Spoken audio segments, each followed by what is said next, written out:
प्यारे बच्चों, कैसे हैं आप सभी। आशा करता हूँ आप सभी खुश होंगे। चलिए आज आपको एक नई कहानी सुनाता हूँ। बहुत समय पहले की बात है। एक छोटे से गांव में एक गरीब किसान रहता था। उसके पास केवल 3 बेटे और एक छोटा सा खेत था। तीनों बेटों में से 2 बड़े बेटे चालाक और घमंडी थे। वे हमेशा अपने छोटे भाई इवान को इवान द फूल कहकर चिढ़ाते थे, क्योंकि वह सरल, मासूम और मेहनती था। एक दिन किसान ने देखा कि उसके खेत में उगी हरी हरी घास हर रात गायब हो रही है। ये देखकर वह बहुत चिंतित हुआ। उसने अपने बेटों को बुलाकर कहा, हमारी घास को हर रात कोई खा जाता है। जो इस रहस्य को सुलझाएगा, उसे मैं अपना सबसे बड़ा इनाम दूंगा। सबसे बड़ा बेटा पहली रात खेत की रखवाली करने गया। उसने सोचा कि यह तो बहुत आसान काम है। लेकिन जैसे ही रात हुई, वह नींद के झोंके में सो गया। अगली सुबह उसने झूठ कहा कि उसने कोई नहीं देखा। दूसरी रात दूसरा बेटा रखवाली करने गया। उसने भी खुद को चतुर समझा, लेकिन वह भी सो गया। तीसरी रात जब इवान की बारी आई तो दोनों बड़े भाई हंसने लगे। उन्होंने कहा, तुम्हारे जैसे मूर्ख के बस का कुछ नहीं। लेकिन इवान ने परवाह नहीं की और खेत की रखवाली करने चला गया। रात का समय था। चांद की रोशनी खेत पर पड़ रही थी। इवान अपनी नींद पर काबू रखते हुए सतर्क बैठा था। आधी रात के करीब उसने देखा कि आसमान से एक चमचमाता घोड़ा नीचे उतरा। ये घोड़ा साधारण नहीं था। उसका शरीर सोने जैसा चमक रहा था और उसकी याल में सितारों जैसी चमक थी। घोड़ा खेत की घास खाने लगा।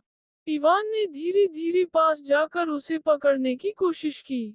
घोड़ा घबरा गया और बोला, मुझे छोड़ दो, मैं तुम्हारी मदद करूंगा। तुम्हें जो भी चाहिए, बस मुझे पुकार लेना। इवान ने उसे छोड़ दिया और घोड़ा गायब हो गया। कुछ समय बाद राजा ने घोषणा की कि जो भी 3 असंभव कार्य पूरे करेगा, उसे आधा राज्य और अपनी बेटी का हाथ मिलेगा। दोनों बड़े भाइयों ने सोचा कि यह उनके लिए मौका है, लेकिन दोनों असफल हो गए। तब इवान ने अपनी किस्मत आजमाने का फैसला किया। पहले कार्य में राजा ने कहा, मुझे जादुई सुनहरा पक्षी चाहिए जो अंधेरे में रोशनी करता है। इवान को ये बहुत कठिन लगा, लेकिन उसने जादुई घोड़े को याद किया। उसने घोड़े को पुकारा और घोड़ा तुरंत प्रकट हुआ। घोड़े ने कहा, उस पक्षी को पकड़ने के लिए हमें जादुई जंगल में जाना होगा। मुझ पर सवार हो जाओ। इवान घोड़े पर चढ़ गया और वे जंगल में पहुंचे। वहां उन्होंने सोने के पिंजरे में बंद पक्षी को पाया। पक्षी ने इवान के सामने आत्मसमर्पण कर दिया। दूसरे कार्य में राजा ने कहा, मुझे वह सुनहरी कुंजी लाकर दो जो 7 तालों के पीछे छिपी है। ये कार्य और भी कठिन था। इवान ने फिर से घोड़े को बुलाया। घोड़े ने इवान को 7 तालों वाले महल तक पहुंचाया और अपने जादू से तालों को खोल दिया। इवान कुंजी लेकर राजा के पास आ गया। तीसरे कार्य में राजा ने कहा, मेरे लिए राजकुमारी एलेना को लेकर आओ, जो जादुई किले में कैद है। ये सबसे कठिन कार्य था। घोड़े ने कहा, ये किला समुद्र के पार है, लेकिन चिंता मत करो। घोड़े ने इवान को किले तक पहुंचाया। वहां इवान ने बहादुरी से राजकुमारी को बचाया और उसे राजा के पास ले आया। जब राजा ने इवान की सफलता देखी, तो वह खुश तो हुआ, लेकिन इवान के बड़े भाई जलने लगे। उन्होंने एक योजना बनाई। जब इवान और राजकुमारी एलेना महल लौट रहे थे, तो भाइयों ने इवान पर हमला किया। उन्होंने उसे बेहोश करके नदी में फेंक दिया और राजकुमारी को राजा के पास ले गए। जादुई घोड़े ने इवान की जान बचाई। उसने इवान को नदी से बाहर निकाला और उसे राजा के महल तक ले गया।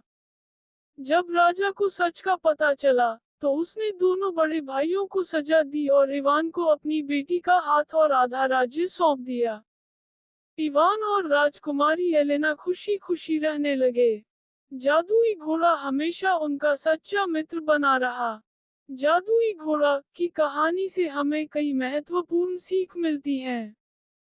सच्चाई और सरलता की जीत होती है। इवान अपनी ईमानदारी, मेहनत और सरलता के कारण हर मुश्किल को पार करता है। धैर्य और हिम्मत सबसे बड़ी ताकत है।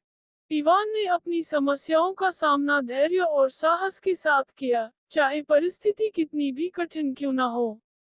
ईर्ष्या और लालच का अंत बुरा होता है। इवान के बड़े भाई उसकी सफलता से जलते थे और धोखा देने की कोशिश करते थे, लेकिन आखिरकार उन्हें सजा मिली। अच्छे कर्म और दयालुता का फल अच्छा मिलता है। इवान ने घोड़े को छोड़कर दया दिखाई और बदले में घोड़े ने उसकी हर चुनौती में मदद की। सच्चे मित्र हर मुश्किल में साथ होते हैं। जादुई घोड़ा इवान का सच्चा साथी था, जिसने हर मोड़ पर उसकी मदद की। ये कहानी हमें सिखाती है कि अच्छाई, ईमानदारी और दूसरों के प्रति दयालुता हमें न केवल मुश्किलों से निकालती है, बल्कि हमें सच्ची खुशी और सफलता भी दिलाती है। प्यारे बच्चों, ऐसी ही प्यारी प्यारी और अद्भुत कहानियाँ के लिए इस चैनल को सब्सक्राइब करें और बेल आइकन प्रेस करें। धन्यवाद।